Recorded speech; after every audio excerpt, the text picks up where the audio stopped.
Hello friend, welcome to my YouTube channel math solution. आज हम spherical polar coordinates के problem लेंगे। इसके पहले भी हमने दो क्वेश्चन लिए ये टॉपिक पे करना कुछ नहीं पड़ता है, प्रॉब्लम को कार्टेशियन से स्पेरिकल पोलर कोऑर्डिनेट में कन्वर्ट करना पड़ता है।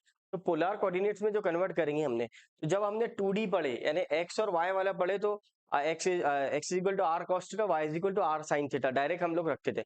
बट यहाँ पे क्या है, एक्स वाई जेड है, तो इसमें कन्वर्जन थोड़ा सा अलग है, इस टाइप्स का है। तो हम लोग आगे देखेंगे, पहले क्वेश्चन को समझ लेते। क्या बोला उसने, change to polar coordinates and evaluate zero से a square minus x square, zero से root of a square minus x square minus y square, then x square plus Y square plus Z square d x D Y D z. ठीक है ना।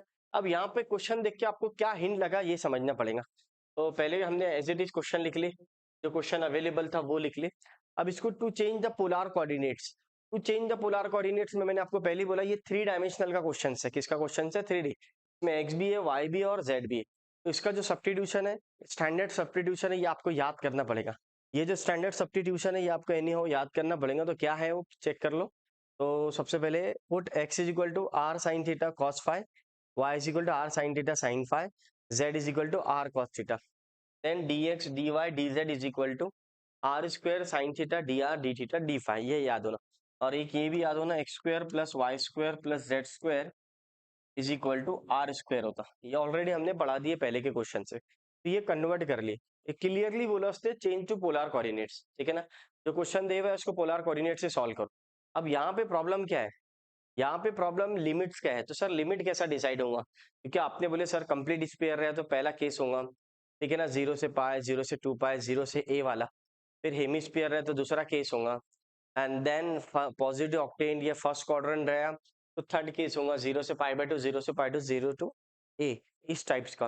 But इसमें कौन सा apply होगा, अगर आप देखेंगे तो अपन चेक करते हुए जाएंगे, ऑप्शन को कट करते हुए जाएंगे। जैसा मेरे पास 3 ऑप्शन है, एक कंप्लीट स्फीयर है, एक हेमिस्फीयर है और एक पॉजिटिव ऑक्टेंट है।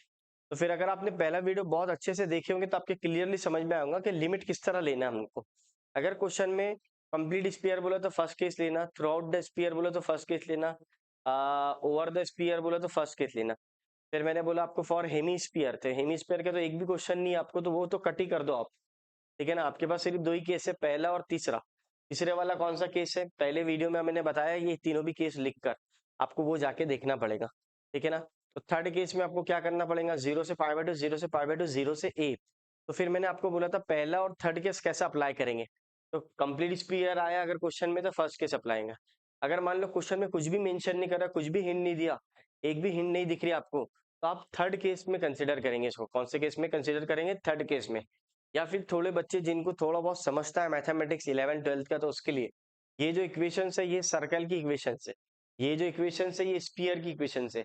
अगर सर्कल की इक्वेशन दी हुई है, स्पीयर की इक्वेशन दी हुई है, तो समझ जाना जीरो से पाई बाय टू, जीरो से पाई बाय टू अप्लाई होगा। ये उसका दूसरा मेथड।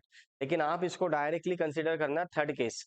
ठीक है ना, जिन बच्चों को नहीं समझता उनके लिए फिर ऐसा लिखना, कंसिडर फॉर पॉजिटिव ऑक्टेंट, और पॉजिटिव ऑक्टेंट। जैसे आपने पॉजिटिव ऑक्टेंट बोले तो ये यहाँ पे आपको याद होगा लिमिट्स क्या हो जाएगा, theta is equal to zero से pi by two, pi is equal to zero to pi by two, then r is equal to zero to a. अब जीरो टू ए मैंने आपको बोला, ये जो इक्वेशंस दी है इसमें रेडियस चेक कर लेना। ये स्फीयर को देखना आप, इसका जो भी रेडियस रहे, अगर ये 1 minus x square Y square होता, क्योंकि ये इक्वेशन स्फीयर की है। थोड़ा अगर बेसिक समझना चाहते हैं तो समझ लो, ऐसा जरूरत नहीं है डायरेक्ट आप इसको बोल सकते हैं यहाँ पे ए है इसलिए जीरो से ए आया। अगर 1 होता तो जीरो टू 1 आता। ये चेक करो, यहाँ पे रेडियस क्या है, ए है तो जीरो टू ए आ रहा। अगर 1 होता तो 1 आता, इन्फिनिटी होता तो इन्फिनिटी आता। तो ये जीरो से ए हो गया।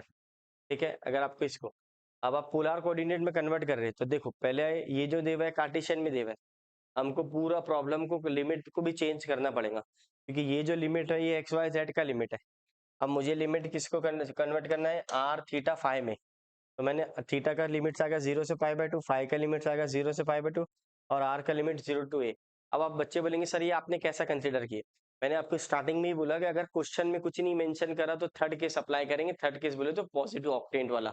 अब पहला वीडियो जाके देखें ये वाला टॉपिक का, पोलर कोऑर्डिनेट्स का, ऑटोमेटिक क्लियर हो जाएंगे आपके। टोटल इसके 4 5 क्वेश्चन है, 6 पकड़ लो हार्डली। तो 6 क्वेश्चन रहेंगे, उसमें से एक क्वेश्चन पेपर में आता ही आता है एक टॉपिक। बहुत ज्यादा ले डाल रहा मैं, लेकिन एक क्वेश्चन फिक्स समझ के चलो आप। तो यहाँ पे देखो 0 से a, 0 से π/2, देन 0 से π/2 हो गया। पूरा प्रॉब्लम कन्वर्ट होगा। अब x² plus y² plus z² के बराबर में क्या रहता है? हमेशा r² रहता है। क्या रहता है? r²। ये r² आ जाएगा। देन dx dy dz के बराबर में क्या है? r² sin theta dr d theta. तो ये हो जाएगा r² sin theta dr d theta d phi. ठीक है, इस तरह आपको सॉल्व करना है। तो आप क्या करेंगे? वो प्रॉब्लम कन्वर्ट हो गया कार्टेशियन से फुल आर की तरफ।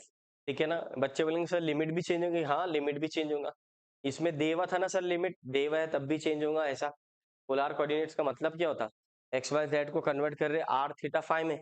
तो ये जो लिमिट्स है ये थोड़ी काम की अपनी, क्योंकि ये तो एक्स वाई जेड का लिमिट है। मुझे तो आर थीटा फाई का लिमिट चाहिए, तो आर थीटा फाई में कन्वर्ट कर दिया मैंने। अब इसको इंडिविजुअली आप इंटीग्रेशन ले सकते हैं, क्योंकि सबका लिमिट कांस्टेंट है। सबका जब लिमिट कांस्टेंट रहता है तो आप डायरेक्टली ले सकते हैं, लेकिन आपके लिए एक स्टेप बढ़ा दूंगा मैं ताकि आपको प्रॉब्लम समझे। क्या करेंगे सर आप? r² into r²। क्या हो जाएगा? बोलो r² इंटू r², r⁴ ठीक है। और sine theta dr d theta d phi. ठीक है, अब चेक करना मेरे दोस्तों, यहाँ पे कौन सा फंक्शन अवेलेबल है? एक फंक्शन r अवेलेबल है और एक फंक्शन साइन थीटा अवेलेबल है। तो सर फाई का फंक्शन नहीं है, नहीं है तो कोई बात नहीं, 1 कंसिडर करना। तो r कहाँ से लेंगे हम लोग? 0 से a, अलग अलग इंडिविजुअली इंटीग्रेशन ले लो। r⁴ dr, फिर आ जाएगा 0 से π/2 साइन थीटा। कोई भी ले सकते, दोनों का लिमिट सेम है कि थीटा का भी लिमिट सेम है, फाई का भी लिमिट सेम है। तो 0 से π/2 साइन थीटा। अब यहाँ पे देखो पूरे क्वेश्चंस के अंदर फाई वाला कोई टर्म्स है क्या अवेलेबल? सर एक भी नहीं है। अब नहीं है तो तुम क्या करेंगे? 1 कंसिडर करेंगे। 0 से π/2 1 d फाई। ठीक है, अब देखना मेरे दोस्तों, बहुत बेसिक बेसिक फॉर्मूले अप्लाई हो रहे हैं। r⁴n का फॉर्मूला r⁴n + 1 अपॉन n + 1। तो यहाँ पे आ जाएगा 4 + 1 अपॉन 4 + 1। ये 5/5 आ जाएगा। एकदम जीरो से पढ़ा रहा हूँ, कंसिडर नहीं कर रहा हूँ कि कुछ समझता है आपको। ठीक है, साइन थीटा का इंटीग्रेशन माइनस कॉस थीटा होता। ये अप्लाई कर लिया तूने, माइनस कॉस थीटा 0 से π/2। देन फाई का 1 का इंटीग्रेशन फाई होता 0 से π/2। अब क्या करेंगे मेरे दोस्तों? अपर लिमिट माइनस लोअर लिमिट, अपर लिमिट माइनस लोअर लिमिट। तो यहाँ पे आ जाएगा a⁵ माइनस, चेक करना, a⁵ माइनस 0⁵। आपके लिए लिखा रहा हूँ, एकदम एकदम बेसिक से पढ़ा रहा हूँ। यहाँ पे माइनस कॉमन निकल जाएगा, cos π/2 minus cos 0, then π/2 minus 0। क्या किए सर आपने? कुछ नहीं, upper limit minus lower limit. पहले r की जगह a रख, फिर माइनस लोअर लिमिट r की जगह 0 रख, देन थीटा के जगह π/2 रख, माइनस 0 लिमिट थीटा के जगह लोअर लिमिट थीटा की जगह 0 रख, यहाँ पे फाई की जगह π/2 रख। अब इसको सॉल्व कर ले, a⁵ हो जाएगा। इसको सॉल्व करेंगे तो 1 आ जाएगा। ये सब सॉल्व होगा तो 1 आ जाएगा। मीन सर समझा नहीं, क्या बोल रहे हैं आप? cos π/2 कैल्सियम रख, 0 आ जाएगा।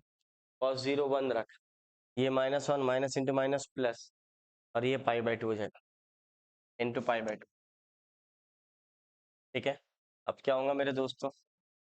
पाई a⁵ अपॉन 10 हो गया। इस तरह आपको सॉल्व करना है। ये a⁵ आ जाएगा, ये आ जाएगा। This is your final answer. ठीक है, ये केस नंबर 3 का अप्लाई होगा। कंसिडर द पॉजिटिव ऑक्टेन, ये लिमिट पे ध्यान देना। बाकी ये सब तो आपको याद हो गया होगा। ये तीसरा प्रॉब्लम है, अभी तक याद हो जाना चाहिए था आपको। x का वैल्यू, y का वैल्यू, z का वैल्यू, dx dy z और x² + y² + z² equal to r²। ये 5 स्टेप तो आपको हमेशा याद रखना। पोलर कोऑर्डिनेट्स का क्वेश्चन दिखा, डायरेक्ट लिखना शुरू कर दो। ठीक है, यहाँ तक। फिर आपको लिमिट, एक बार क्वेश्चन को पढ़ के लिमिट को डिसाइड कर लो। कंप्लीट स्पेयर है कि पॉजिटिव ऑक्टेंट है, ये दो के ही केस के प्रॉब्लम है आपके पास में। जो भी मैं प्रॉब्लम पढ़ा रहा हूँ ये दो केस पर ही पढ़ा रहा हूँ, क्योंकि इस पर ही क्वेश्चन पूछता है। बस उसके बाद आपने लिमिट डिसाइड कर लिए। थर्ड का ये पॉजिटिव ऑक्टेंट आ गया, थर्ड केस आ गया 0 से π/2, 0 से π/2, 0 से ए इस पर डिपेंड करता है, यहाँ पे अवेलेबल है ए तो ए आ रहा, 1 रहता तो 1 आता। अब आपको कन्वर्ट करके प्रॉब्लम कर ली। फिर इंडिविजुअल सबका अलग अलग आप इंटीग्रेशन ले लो। क्यों सर सबका डायरेक्ट ले जा रहे हैं, आप यहाँ पे डिसाइड नहीं कर रहे क्या? नहीं, क्यों नहीं कर रहे? ताकि जो लिमिट है वो कांस्टेंट है, वेरिएबल में एक भी लिमिट नहीं है। अगर वेरिएबल में लिमिट्स होता तो फिर आपको चेक करना पड़ता, जो मिसिंग टर्म है उसके रिस्पेक्ट में आपको इंटीग्रेशन लेना पड़ता। ये तो सब कांस्टेंट लिमिट है, तो आप इंडिविजुअल भी ले सकते हैं। यानी सर समझा नहीं मेरे को क्या बोल रहे हैं आप? अरे भैया यहाँ पे थीटा का लिमिट्स अलग है, पाई फाई का अलग है और आर का अलग है, ठीक है ना? और यहाँ पे तीनों टर्म भी अलग अलग है, तीनों टर्म्स अलग अलग है, तो आप इंडिविजुअल इंटीग्रेशन ले लो। कांस्टेंट लिमिट में कोई फर्क नहीं पड़ता, क्योंकि हर एक का फंक्शन का लिमिट अलग अलग है और गिवन है, सब अवेलेबल है। थीटा का अलग देवा है, पाई का अलग देवा है, तो आप डायरेक्टली उसका इंटीग्रेशन लगा के उसको सॉल्व कर लो, ठीक है ना? इस तरह प्रॉब्लम सॉल्व होगा। कोई प्रॉब्लम है तो बताना, ठीक है फ्रेंड? चलो मिलते हैं नेक्स्ट वीडियो में। वीडियो पसंद आया तो लाइक शेयर एंड सब्सक्राइब कीजिए।